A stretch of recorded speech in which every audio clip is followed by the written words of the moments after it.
সশস্ত্র গোষ্ঠী হিজবুল্লাহর প্রধান হাসান নাসরুল্লাহকে হত্যার পরও লেবাননে বিমান হামলা অব্যাহত রেখেছে ইসরায়েল। এমনকি তারা আরও ভয়াবহ হামলার প্রস্তুতি নিচ্ছে।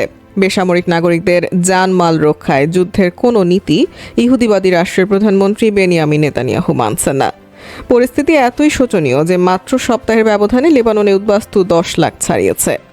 দেশটির প্রধানমন্ত্রী নাজিব মিকাতি বলেছেন, ইসরায়েলের অব্যাহত বিমান হামলায় ইতিমধ্যেই লেবানন জুড়ে প্রায় 1 মিলিয়ন মানুষকে তাদের বাড়িঘর ছাড়তে হয়েছে।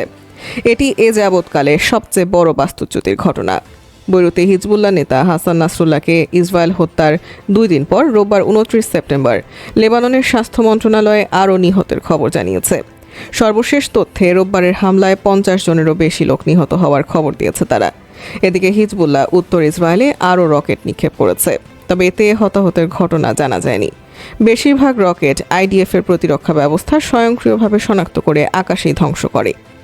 ইসরায়েল বলেছে তারা ইয়েমেনে ইরান সমর্থিত হুথিদের সামরিক লক্ষ্যবস্তুতে বড় আকারের বিমান হামলা চালিয়েছে।